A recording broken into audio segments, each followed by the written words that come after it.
Okay, so let us resume with the second talk about satellite models. Thank you very much. So first of all, two pieces of external information. So for these two lectures, there's actually a paper with Nordstrom on the archive today. So it's called, appropriately enough, the classification of two connected 7 manifolds. And that has a lot of the details from these first two lectures. So if you want to, these are that sort of detailed lecture notes if you're interested for more of the details from these lectures. And another point is, based on some feedback and slightly more rational consideration of what's possible, in terms of the program for my own lectures, we're just not going to talk about simply connected manifolds in the way that I planned. I think it's much nicer to go more slowly through these details and have more time for G2. So, and some other now time. you're lecture 3. Sorry? You're doing lecture 3 now. Yeah, no, well, yeah. The program I outlined last time, yeah, I mean, I sort of, so yeah, there'll be lectures 1, 3, and 4, that's effectively. In terms of the program, it was on the web. I just skipped lecture 2. Yeah, so let me just remind you of where we got to last time. So M is always a spin 7 manifold, and we were beginning to get some interesting invariants of M. The first is this spin Pontryagin class, and it lives in the fourth cohomology of M. It's defined for any spin manifold, but if it's closed, 7-dimensional manifold, it's in 2 times the fourth cohomology group. And under the assumption that this class was rationally trivial, we have this Eales-Kuiper invariant. And this was, here we took a spin coboundary, and we took the following invariant. So this is the picture we're always going to have in mind, is that M is the boundary of the spin W. There are two properties that of this invariant which I didn't write down, which are rather relatively obvious from the definition, but it's worth pointing them out. So first of all, if you take minus the spin structure, take minus the spin structure on W, so the signature reverses, and this is given by the square of the intersection form. That also reverses. So this is just minus mu of M.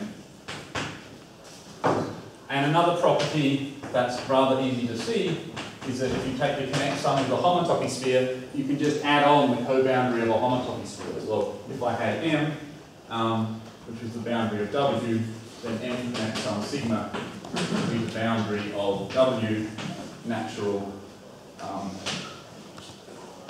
W sigma. And you can check that the signature adds, and you can check that this P1 squared adds, so that you get a rather nice additivity result here. So long as you have the Eales-Kuiper invariant, it sees these homotopy spheres. So in particular, in this case, the inertia group of M has to be 0. Okay? Because every time I act with a homotopy sphere, it will change this value in Q mod Z, Q mod 28Z. These two manifolds, and M and M touch start sigma can never be diffeomorphic, because they have variance change. Okay. So, excuse me, I forgot, what was the value of mu on the Milnor sphere? Mu on the Milnor sphere is 1. Oh, yeah. So mu on the Milnor sphere.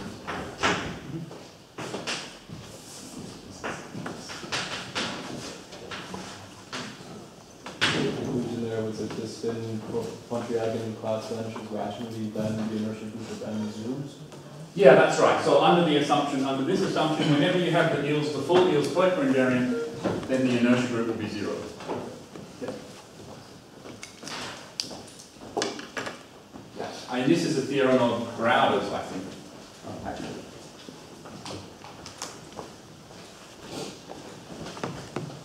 Okay. And I thought it would actually be worthwhile, since I now have a little bit more time, to tell you about the refinement. So before I pick up this inertia string, we're going to double back for about 5 or 10 minutes and actually use this refinement and look at an interesting example. So now we're going to assume that we have a rational homotopy sphere, or at least in the middle dimension, it's two connected, we have a rational homotopy sphere. So in this situation, we're going to define a function from this Gaussian group into Q mod Z, and it's going to refine the linear form. So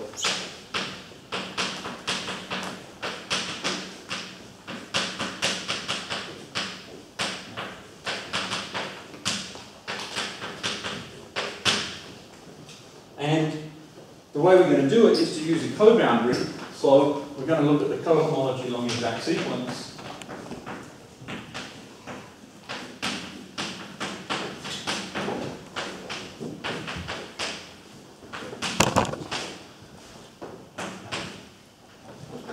So, and we're going to assume as we can that so M is the boundary of W and W is 3 connected.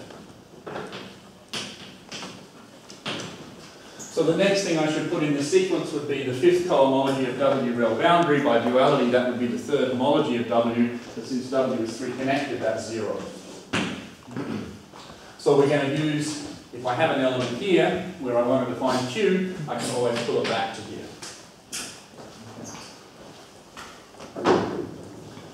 And now I just want to develop a little bit of algebra. This is the adjoint map of the intersection form. Sometimes you put a hat on it. Okay? So the intersection form is defined here. This is the dual of this. So a symmetric form gives you a map to a dual. So you can look at a sequence like this.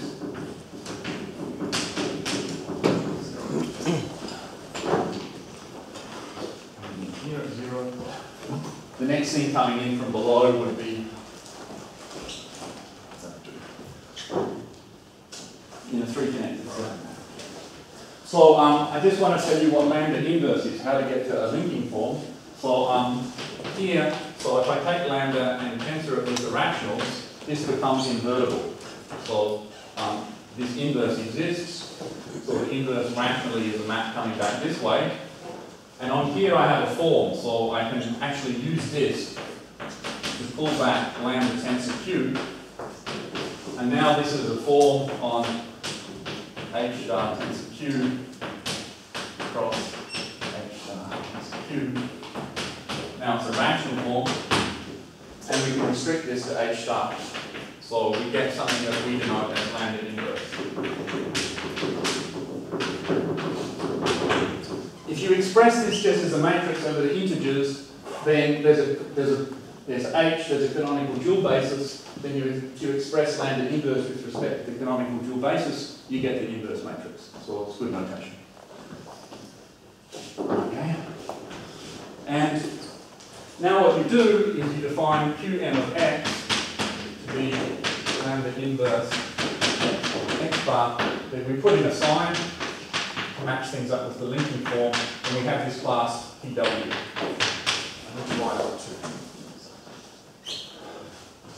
And this is a rational number, and it's well defined in Q mod Z.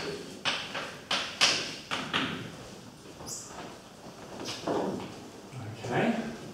And for the linking form, actually, this is minus lambda inverse. That should be 2 things. If I had 2 of them now, I can get both of them back, and now this is how the linking form is defined. It's the relationship between the intersection form of the co-boundary and the linking form on the boundary. Okay, so that's a nice yoga. I remember when I first told this to Stefan Stolz, he didn't believe me. He said, no, the linking form can't be an inverse matrix. I said, I think it is. And in fact it is. That's good. Here's one point. Up until this moment, I still don't know, so let's see. This is extrinsic. We're not such a nice invariant, we'd like to have an intrinsic definition. So with Goethe, we have an intrinsic definition, but it's well, it uses A invariance. So it'd be nice to have an intrinsic topological definition. But so far I don't know one. So it would be nice to think of a way to do this intrinsically. If you gave, in a similar setting, if you had, say, a highly connected 11 manifold wall defined intrinsically a quadratic refinement, but Wall's quadratic refinement was homogeneous. So these things here, this concrete eigenclass is playing a role. But anyway, there's no intrinsic definition of this topologically yet.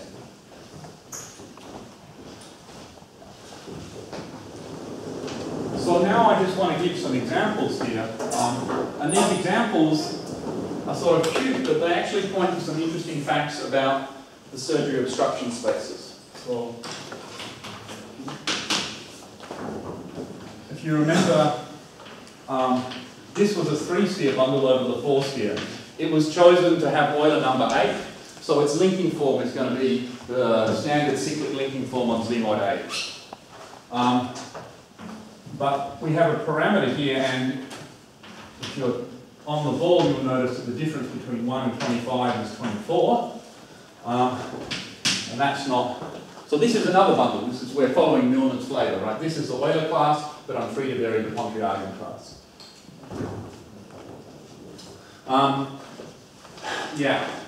So in fact, it's rather easy to see that for both of these guys, the concrete eigenclass is in some sense canonically the same. So, well, they live in different groups. Yeah, sorry. Let's call this map. Let's call this guy M0 for simplicity. Let's call this guy M1. Let's call this map pi 1, pi 0. And the statement is that piece of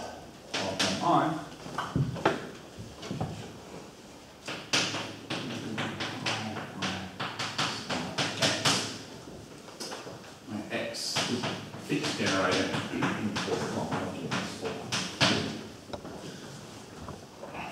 You can go away and remember that the concrete eigenclasses of the bundle is designed to be 1 and 28, but when we pull back we have to reduce mod 8. So sorry, 1 and 25 have the same reduction to mod 8.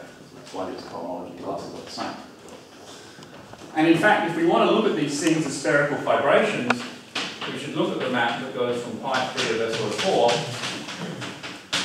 The classifying space for spherical fibrations is often written like this. And you can show that, I'm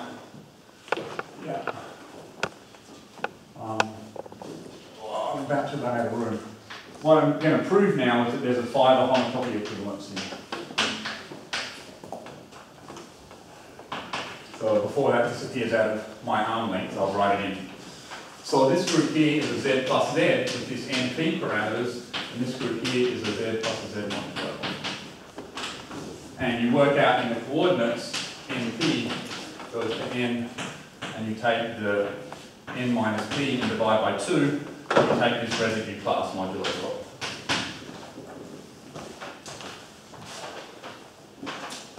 Okay. Yeah, no, I really am.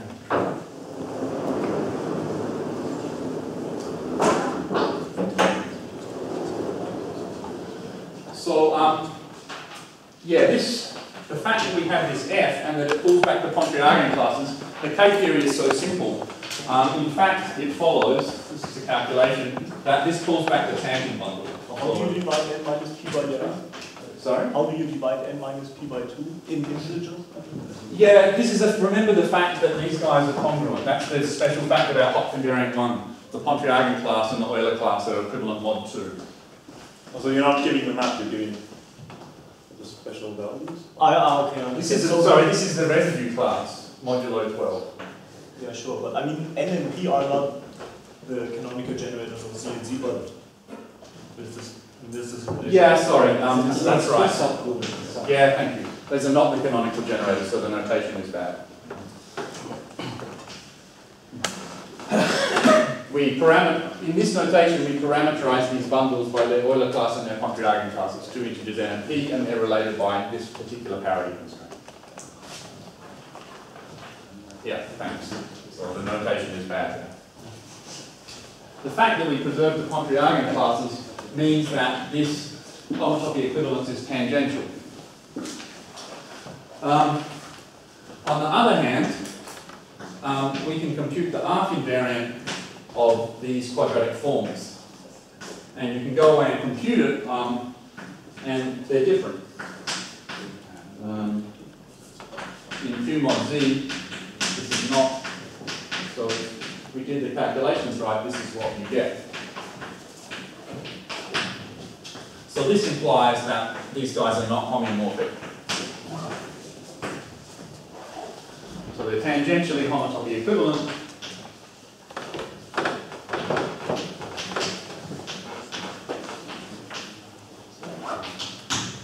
But they're not homeomorphic.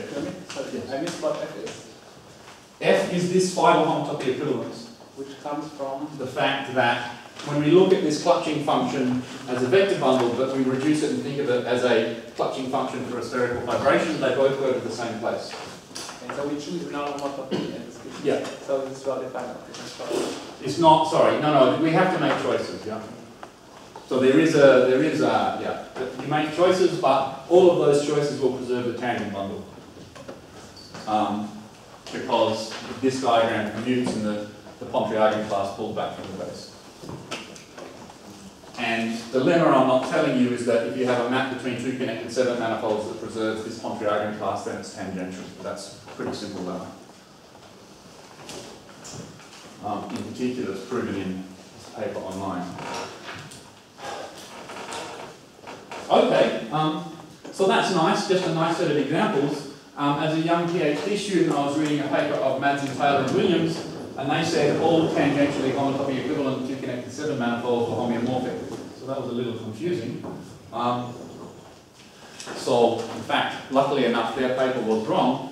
But I don't know, it's a pity that Frank's not here, as I can see. So this is a contradiction to a theorem of Madsen, Taylor and Williams.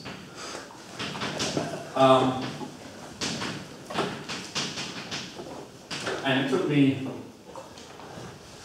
sort of 12 years to find out the error. They were trying to show something is zero in a Gillian group, and they showed it was 2 times something. So I think Madsen was just working with 2 choice. The argument is very much involved in understanding this map, which is a fundamental map in surgery theory. And there are certain kappa classes here, so there are maps out here, K, Z, local 2, 4K, rather L classes. And what Madsen did an amazing amount of work on was looking at the image of the L classes back in here. And what Madsen actually proves is that these L classes have to land in the cokernel of when the J sonnet. So inside of here, if you know about this, there's a thing that's called MJ. There's a subspace here. So, I don't know, I think actually there's interesting work to be done here to correct their paper and to understand better this map with these L classes.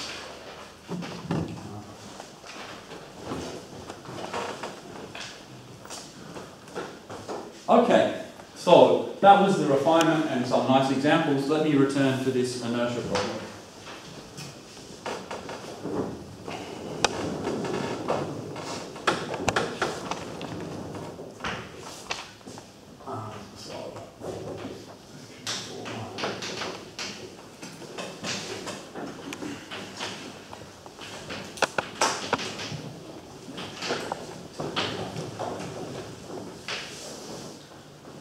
So let me just define pseudo-isotopy.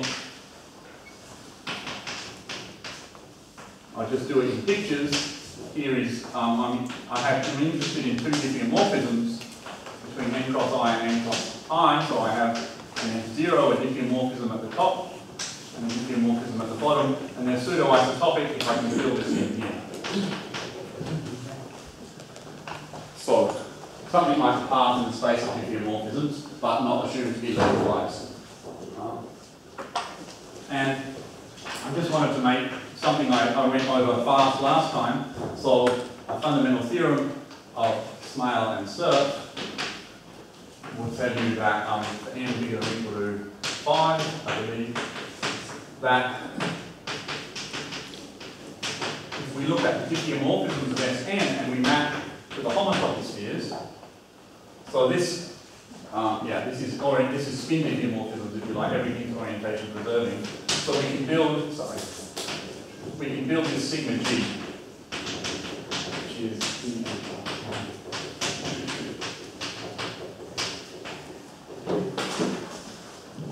and this map is an isomorphism. So Smale proved the H-cobordism theorem, the generalized Poincare conjecture shows it's onto, and Cerf's result shows that it's an injection. So that's a fundamental fact, and when you're playing around with quantum spheres that you're always using.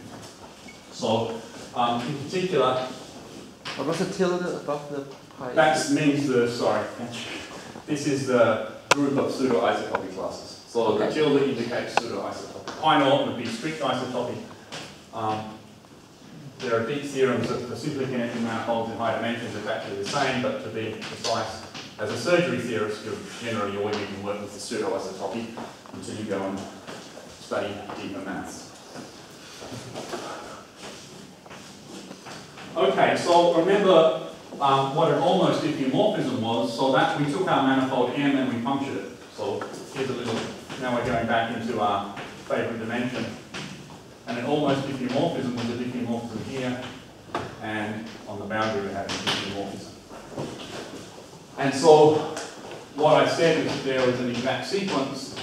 You can look at the almost diffeomorphisms of M, and then you can go into theta 7.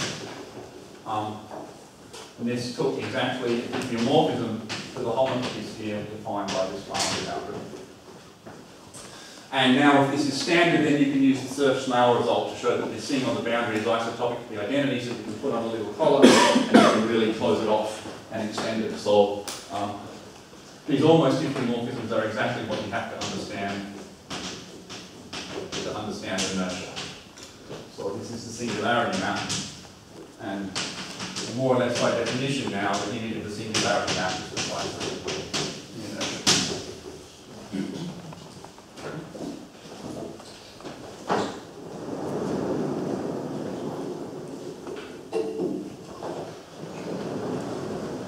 And yeah, just recall from last time a little lemma that said if we want to understand this homotopy sphere in dimension 7, we just need to know its Ilse-Poincare invariant, and this was precisely if I took this mapping torus and I evaluated this characteristic. So that followed more or less directly from this definition of the Ilse-Poincare invariant using the mapping torus itself as the co-boundary. And therefore the definition that we have,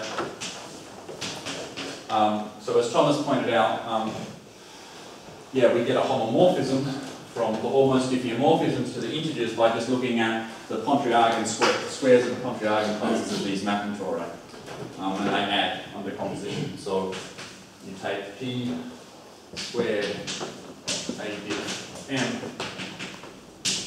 and this is by definition R of M is the, and that's the thing that you need to know to compute the inertia group. So this is the reactive.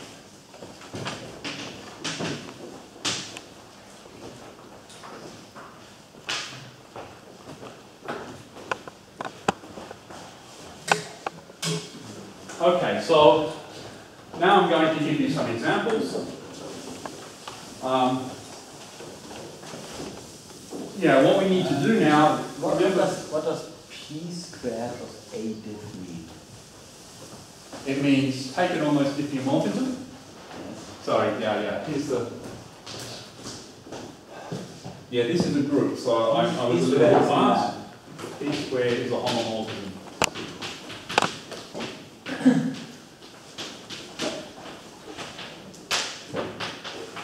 Well, let's call this thing here P squared of F.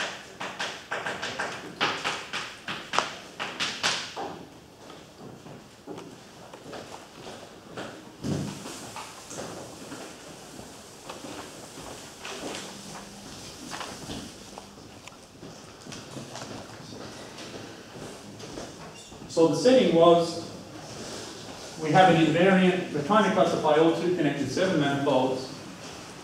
We have an invariant that works for rational homotopy spheres, that's this quadratic refinement.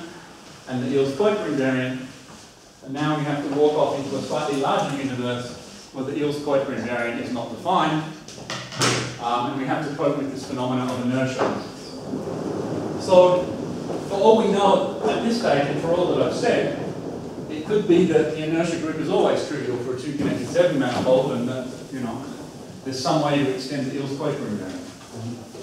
But that is in fact not the case. So, a student of Wall's, Wilkins, wrote some very nice papers on the inertia group of these manifolds, and there are very simple examples where the inertia group is in fact all of the homotopy 7 spheres. So, right from the beginning we know that you can't extend the Eels Kuiper invariant in any obvious way, because sometimes adding on a homotopy sphere just doesn't make a difference. So when we come to talk about G2 manifolds, it'll be nice to have some notation which I can introduce now. So this is going to be a canonical 7 manifold that we build. So what do? I take this guy M0D, and I take its connected sum B minus 1 times with S3 cross.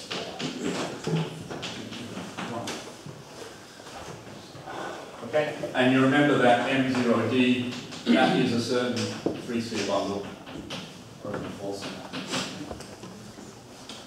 So it's just going to be nice. Because this is 0, this manifold has no torsion, there's no linking form. The third homology is the same as the third homology of a B-fold connect sum of products of spheres. So it looks a whole lot like a connect sum of products of spheres, but we've just built in that this Pontryagin class, I mean, it's worth saying, of course, that the Pontryagin class is B is D.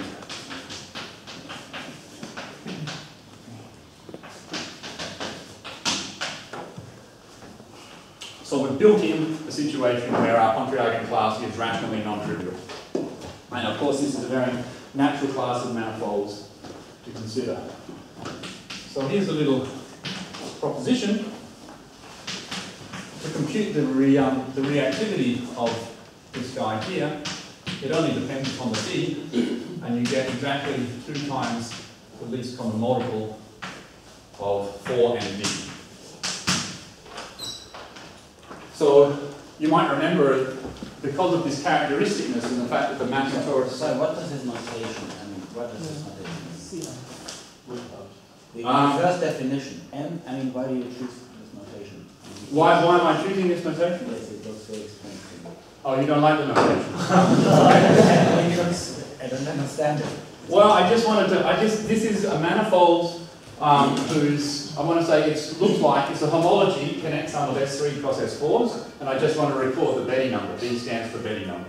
Okay? So I want to say I want to have a manifold whose third homology is Z to the B, but that it's got an interesting Pontryagin class. Right? And the divisibility of the Pontryagin class is this D. D stands for divisibility.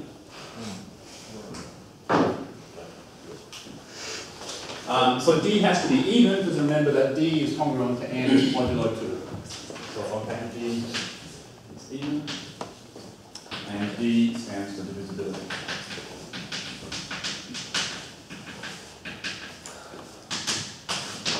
So if you did a connect sum with other M0 D primes? You just take the least common multiple of the D primes. Yeah. Yes, 3 times S4 is just M0, 0. Exactly. Yeah. Yeah. I could have just, well, who knows? This is also a compact notation, but this is slightly more compact. All that matters for the reactivity is this value of D. So the reactivity has to be 8 times an integer. So 2 times this, you see that this is in AZ. Reactivity always is in AZ. And as a consequence of this, and this is a theorem of Wilkins, you get that the inertia group of this guy here is equal to, in fact, the least common multiple of 4 and D. You divide it by 8 and you multiply that by 2. Okay, so this is an abelian group, and it makes sense to multiply it by an integer. So,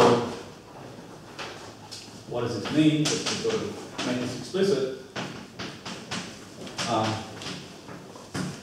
if I put 4 here, then this will be, why have I divided by 8? 4, I guess. Yeah. So this will be the whole inertia group. But now if I jack the divisibility of the Pontryagin class up a touch, then the inertia group of this is going to be 2 Z's. Okay, so if you like, that's another way of saying Z1 14 sitting inside of Z28. So for example, and that means when I take this manifold and I take its connected sum with, say, the Milnor sphere, I mean, this is just to review the definition, but I don't change anything. On the other hand, over here, this will change things.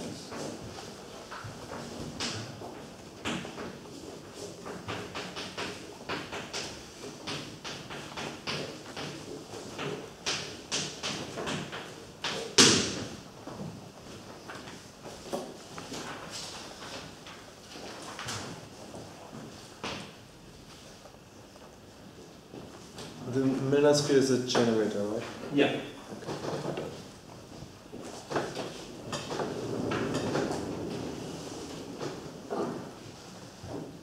So, okay, there's obviously some work to do.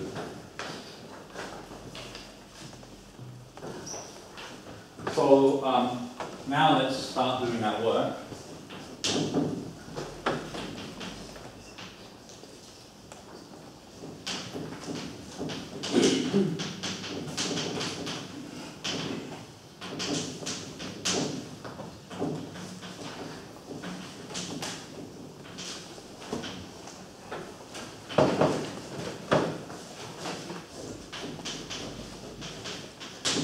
So these are going to be the 2 new invariants we need to pass to the full situation for 2 connected 7 manifolds.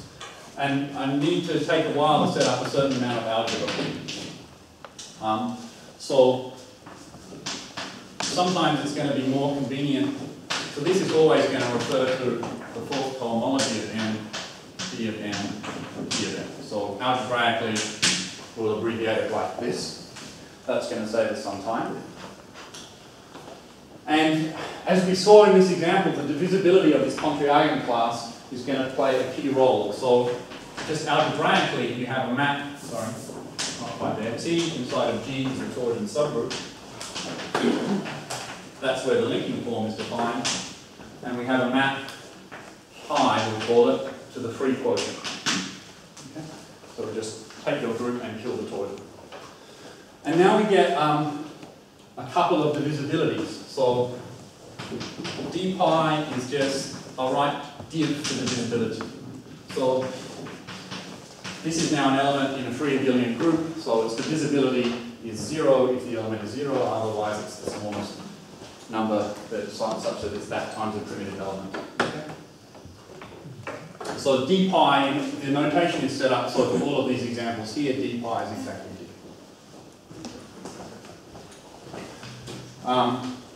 Sometimes it's convenient, there's a little bit of sort of 8 magic that goes on. So sometimes we would like to multiply our divisibility by 2 if it doesn't have a factor of 4. So if d is, of course, this is always in 2z because that's the fact about this Pontryagin class. It's always in 2 times g. So we'll go to 2 times something here. But if it's not divisible by 4, we'll just undo that by brute force. But if it was already divisible by 4, we won't do anything. That's the point about this d tilde pi. That's related to this sort of factor of 8 magic to do with characteristic forms and so forth. You just have to deal with it.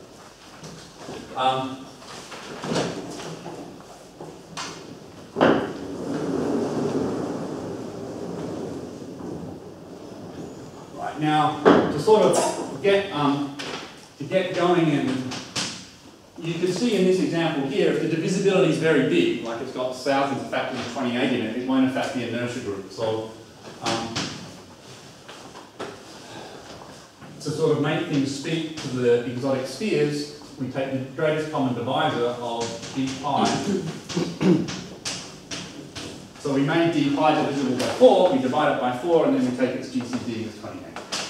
Okay? Yeah, so this is just a little bit of, this just makes life a lot easier later on. And here's a trick that we want to play. So if you give me an even integer d, I want to pick, I'm going to define a certain subgroup of the cohomology. So this will be the g, and this is all the x, which is a d pi divisor of the Pontryagin class up to torsion.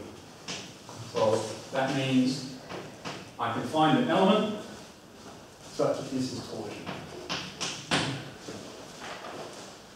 So basically you want to divide, we've seen in the Ilse-Coitre invariant that once the Pontryagin class is torsion, we're happy, we can go ahead. So what we're doing here is we're just sort of going to, by force, move to a situation where our Pontryagin class is torsion. And if you just think through the definitions, this has a free transitive action by the torsion elements. So this is a torso. It's a canonically defined subgroup of G. It's not the torsion subgroup in general. Sometimes it is. Is it a subgroup at all? No. No, it's a coset. Yeah. Okay, so now I need to clean these two boards, and I'm going to ask to find this generalized Ilse-Coitre invariant.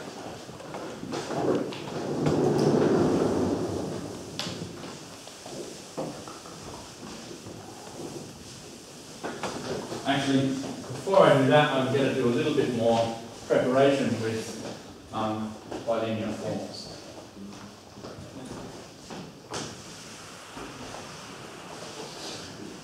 D pi is 0. That's right. If d pi is 0, then this is the torsion subgroup.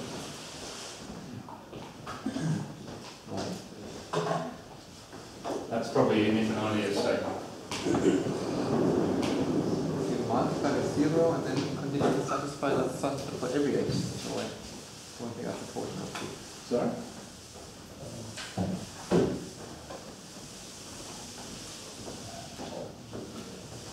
So d pi is 0, we should just get all of that. Oh, well, yeah. D pi is 0 if and only if p lives in the torsion subgroup. Right? Right. And then you don't define S at all. No, I think it's still defined.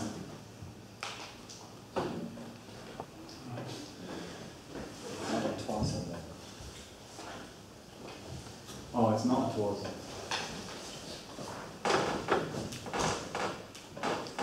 Yes, G is Yeah, good. Huh.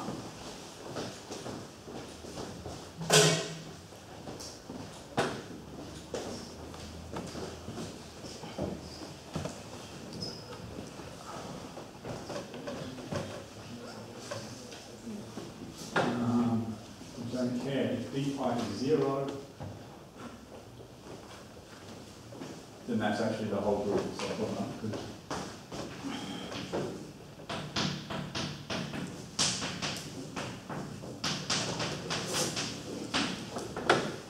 Thank you.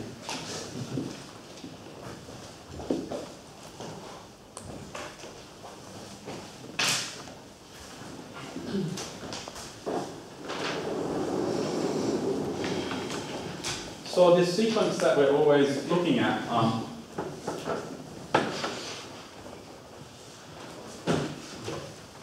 so I want to now write H, and so this long exact sequence that one needs to understand looks like this. And in fact,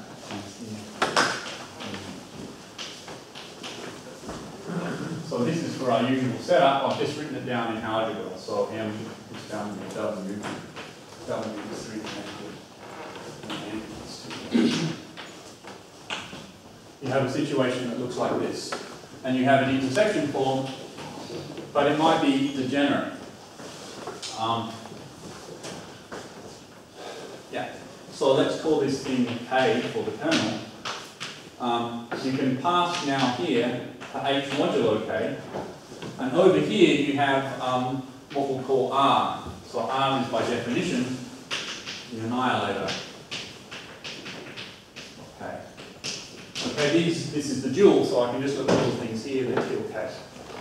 And that is now a submodule, and you can check that lambda passes to something that we'll call lambda prime here. So this is the elements here pair trivially with everything, so you can just kill them, and you get an induced form on the quotient. And then you can check, in fact, that this maps to the Torsion subgroup as it includes into G. So this becomes a short exact sequence.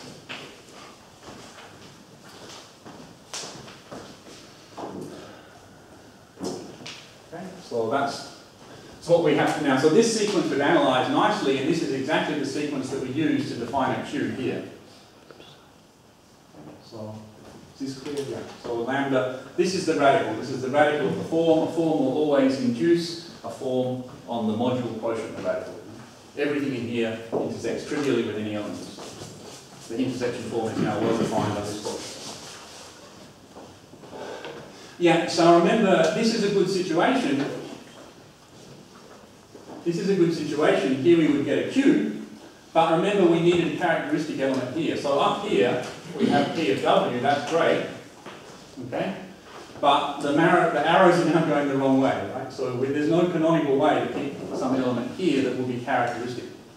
Okay? Just the arrows go the wrong direction. So remember to define the Q, I needed a characteristic element for this form down here, I don't have it. Mark it. Okay? So this is where this SD pi comes in, and this is where we now just force it by hand. So the definition is that the generalized field quotient invariant is a function from SD pi to Q modulo d pi hat of Z. So this is where this divisibility comes in. Remember, this d pi hat is going to be some divisor of 28. So before we were always in Q mod 28z, now we're in some sort of intermediate space. Okay? And this is exactly the number you need to put here. And we're going to call elements here K, and what do? We do exactly the same thing that we did before. I'm going to tell you how for each K to get an alpha K inside of here. And then you can take lambda inverse. So we take lambda inverse K, we subtract the signature of W's remains the same, we divide this by 8. And we take its residue now modulo here. So where this map here, I'm always going to put J, so where alpha K is P of W minus pi of N, and J of N is equal to K. So sitting inside of here, I've got my element K, I put it up to here, it's going to, this is chosen, right, so that alpha K lives in the torsion subgroup, and that means the fact that it lives in the torsion subgroup, R is in fact precisely the pre-image of the torsion subgroup. R is in fact equal to J inverse T, and since this projects to a torsion element, this implies that alpha K lives in R. And now we effectively imagine that we were just looking at the corresponding manifold here, which was somehow corresponded to a rational homotopy sphere, and we take its Steele's quotient. Good. So let me just give you this. This is a lot of work to get a general invariant, but it does exactly what you would want it to do. So if we take one of these sphere bundles, which are the simplest possible manifolds you can get, these things bound to disk bundles where everything is 0. So this guy here is exactly 0, but in fact mu of this guy here connects on some homotopy here is exactly the equivalence class of mu of the homotopy.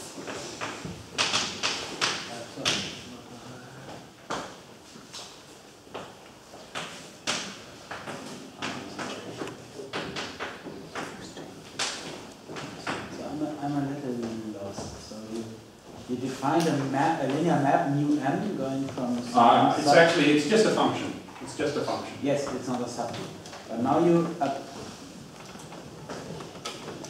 Sorry. Yeah. so what is this now? This now is This was a too linear fast. map. Yeah. I want to apply this. For these guys here, the SD pi contains only one element.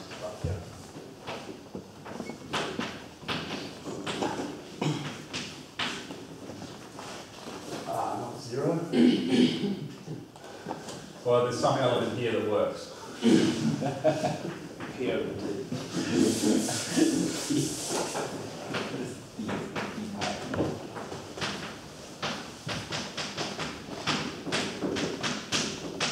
Let's call it K. So in this case, SD pi. Remember, d pi is acted on freely and transitively by the torsion subgroup. There's no torsion here.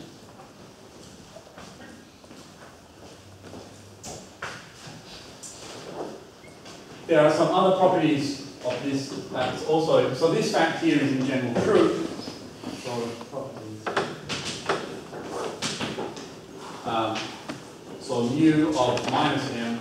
I don't quite understand the free and transitive action of the torsion subgroup at all. In general, I mean, if d pi is some big number and the torsion subgroup has an order which is about that, then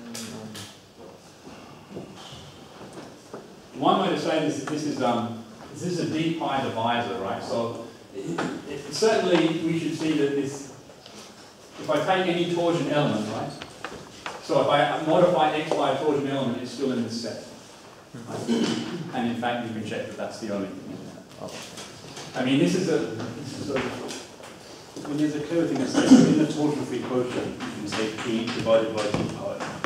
yeah, I mean, And it's the things that would lead to that. yeah, you just write it. Yeah, that's by definition of those. right. Sorry, I was confused. Thank you. Okay, so that's, and the other property about this that we would want is that so as a function, when you add on a homotopy scheme, you just shift by the homotopy scheme. So in fact, this is the invariant that we need. So it's a fair amount of yoga to show that as it is defined, it's well defined, and at the background of all of this, we're still using the A hat. So what does this last equation mean? Two things are functions. Yeah, this is a constant. This is a constant function. Given by the value of mu of sigma. So you take mu. Okay, that's it. Yeah, I wrote it correctly there.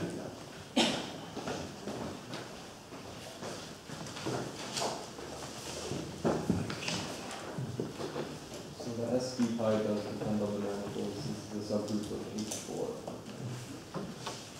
So if you change your n, then it will have different, very different things. Yeah, right. By changing, in principle, yeah, the SD pi really only depends upon this data G, B, and P. Right, so it's so here, okay, that's right. Here we're using the trick that we think of these two. If that was your question, yeah, up here that we think of these as the same space. Right? Yeah. And then STD pi is well defined. So when you compare your values of this value with the sets, because they're essentially the same group. Mm-hmm.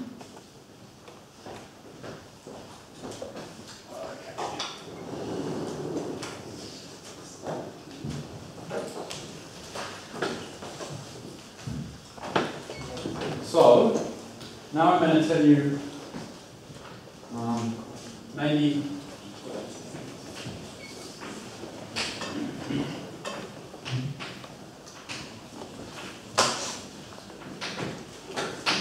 so at this point I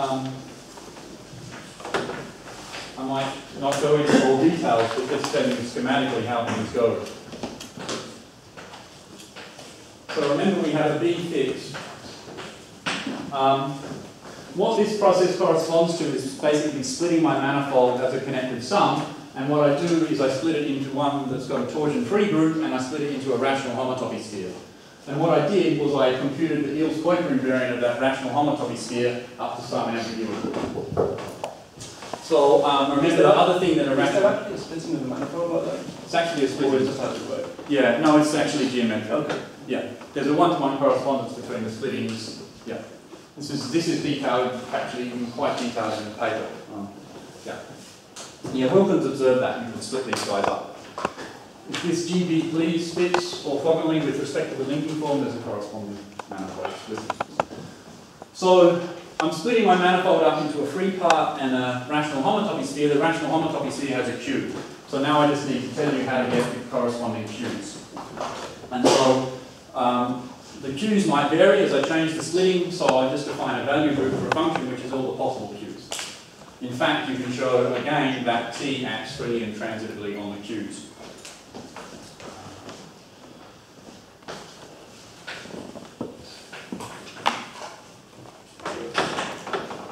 And now I'm going to define a function,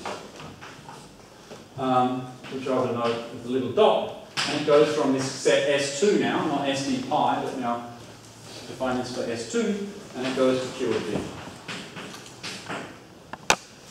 And what it goes to is now I'm going to call this guy an H, and it goes to the boundary of, well, we're going to take H modulo K, we're going to take lambda, and then we have to get a certain alpha H. We get alpha H the same way that we got alpha K. Okay. So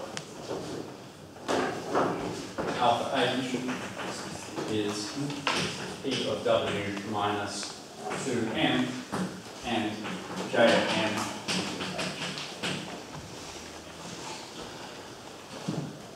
H. So, alright, so it's a very similar game. And now I'm going to make some definitions. I should have sort of mu of M defined to be the mu you get from a W.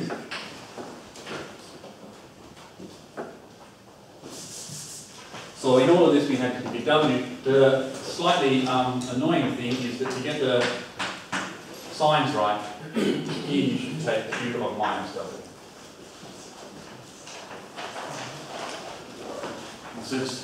It's an annoying fact that the linking form, there's an extra sign in the linking form related to the intersection form. So you just have to do this to make the signs work out as prettily as possible. Good. So now I can state the classification theorem.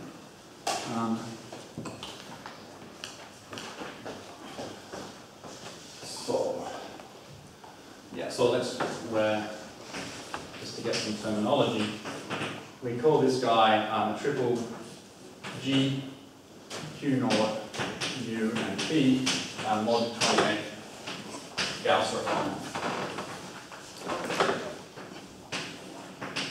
For a while we were just talking about the quadruples, but that wasn't so enlightening. So What? a mod 28 Gauss refinement. So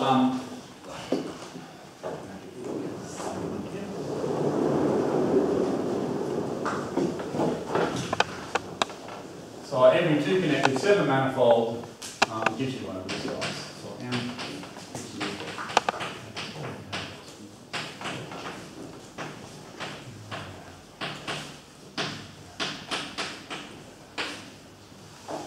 And these things are rather clearly algebraically defined, so if you have an automorphism of G or an isomorphism of G, it acts on functions. These things are functions, so you can compose them just in the obvious way. So it makes sense that if you have 2 of these things, there's the obvious notion of what an isomorphism is. Just an isomorphism of abelian group so that all the functions match up. So hang on, this M is defined to be anything in the pre-image of H onto J. Sorry, I'm a few stages behind you. Sorry? The lowercase m is just anything in the pre-image. That's right. Yeah. Yeah, so there's an ambiguity in the choice of the M, but then you prove that up to these choices in Z, this is only a function on Q mod Z. Yeah, so that's exactly right. There are choices in the M, but they don't matter. So why didn't you define UM to be UW? I thought UM was defined on its own. Well, the way, we pick a co-boundary, we use the co-boundary to evaluate. All I'm saying here is we use the co-boundary to evaluate the M. There are choices of co-boundary. They would actually give you different rational numbers, but then the answer is in here, the residue. And so you prove that the choices of the co-boundary don't affect the class here. Okay. And it's non-trivial because this d pi hat's not a completely obvious number, right? So you have to do a little bit of work to see if this is exactly the right number to put here. But then you prove that, yeah, the choices of co-boundaries don't affect that. So for every 2 connected M, I get its mod 28 Gauss refinement, and the theorem is what you would hope.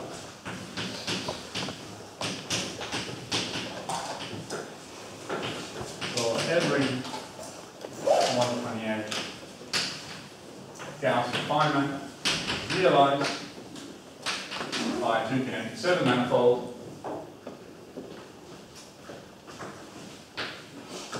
And if I have an isomorphism, so an abstract isomorphism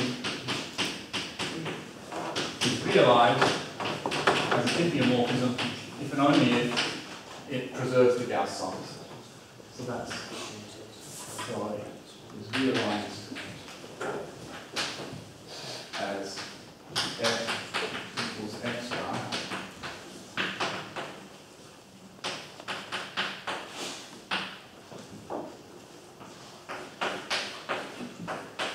So I'll use a sharp for the pullback. So if and only if the pullback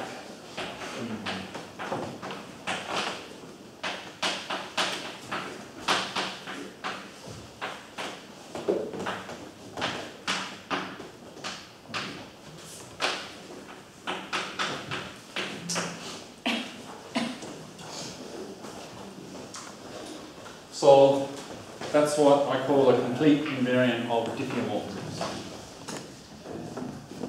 So it means that if you preserve all the extra structure, That's right. That's right. It means that these Gauss refinements are very good algebraic models, right? If you want to say categorically, there's a category of Gauss refinements where the morphisms are isomorphisms, and there's a category of 7 manifolds where the morphisms are diffeomorphisms, and the forgetful functor is faithful. So if you have an isomorphism of the Gauss refinements, it's realized by a diffeomorphism. but this diffeomorphism isn't unique up to anything. No, we don't claim that. I mean, you can study the property of the extension of categories, and yeah, I mean, S7 has 2 isotopic classes of diffeomorphism. That's not claimed, it's just claimed that you can realize it. From the mapping class point of view, that's good. If you want to study the mapping class group, now you know exactly its image and cohomology. Right? It's the automorphisms of a fixed Gauss refinement. But the kernel, that's the usual game. The kernel is whatever it is. Okay. Yeah.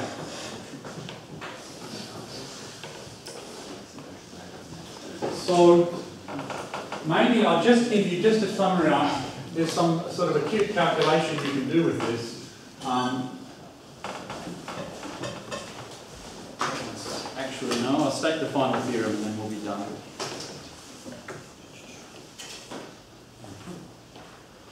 So that's theorem 1.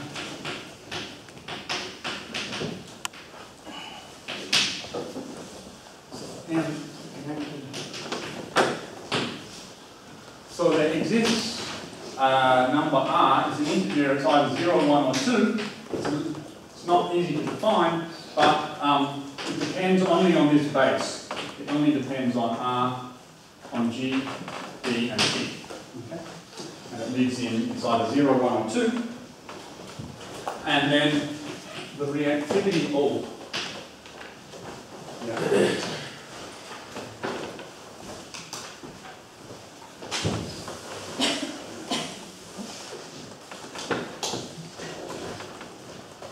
I need to make one definition.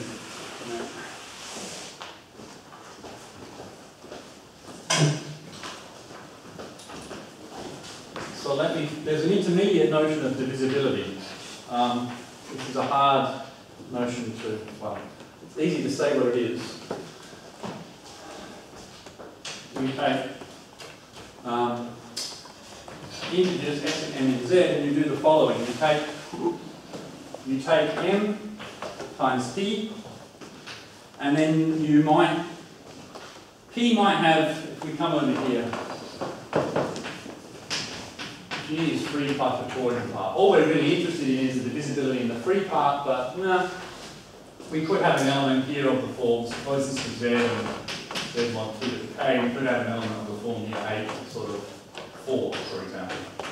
This element is only divisible by 4 in some sort of naive sense, but when I multiply it by 2, it becomes divisible by 16. So there's, right. So it could be that the divisibility is being obstructed by some sort of annoying torsion element, and then when you multiply it by something, the factor in the torsion class goes away and the divisibility suddenly jumps. Okay? So you take P, you multiply it by M, maybe the divisibility jumps, but you have to multiply by M squared. So you look at the maximum possible S that satisfies this equation when you get these divisibility jumps. So the second S should be a B. No, I think that's correct. You take your element P, you multiply it by M, and then you wonder whether M squared divides this. Maybe by some miracle it became a lot more divisible, so it's not, now it's divisible by M squared and maybe a little bit more. And whatever that little bit more is S. That's for all M or for some M? Or? This you take LS and M in the positive interval, non-negative interval. So you just do this as often as you can and take the biggest S you get. This particular, it's a sort of a strange thing to do, but this particular quantity was identified by Wilkins, and he made a conjecture about the inertia group using this quantity. I'll say a word about that in just a second, so I can basically finish now. So the reactivity we can completely compute. Take 2 to the R naught. It's this. And the inertia group of M, therefore, is the numerator of this quantity.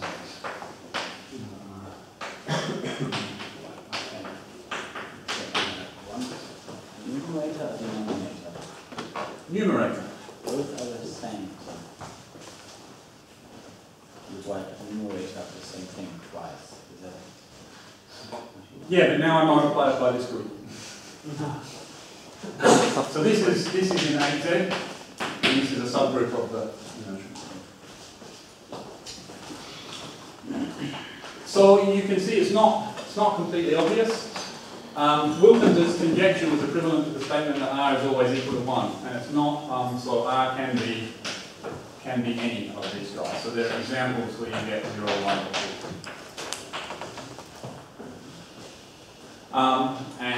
So you can figure R out for any particular example if you work hard enough, and then you can get any of these things. So the final computation of the inertia group for these guys was rather intricate. Okay, thanks.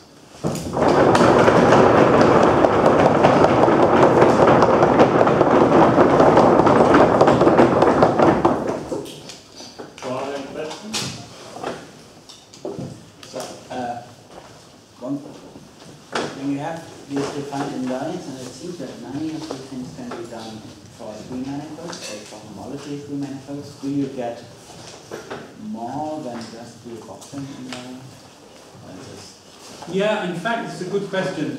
So from the point of view of these algebra of these characteristic forms, yes, this is the same thing as taking a spin C 3 manifold with a spin C coboundary. And the first germ class of the spin C coboundary exactly plays the role of P. It reduces to W2, so it's characteristic, and in fact there's papers by Deloup and Massuyo exactly about applications of this invariant in 3 manifold topology. So if you're interested, and you get more than the rock invariant, I believe, so you get this ARF invariant, this big ARF invariant in Q mod Z, for example. So you do get an enrichment of the category, but you need a spin C structure on your 3 manifold. And if you're interested in that, that's been thoroughly looked at by Deloup and Massuyo. What are the names? Florian Deloup, I can say that, and I always struggle with. I don't know why, but I think it's Massuyo. No. Sorry about that. But yeah, that's spin C 3 manifolds. And the algebra there is precisely analogous to the algebra of the spin 7 manifolds.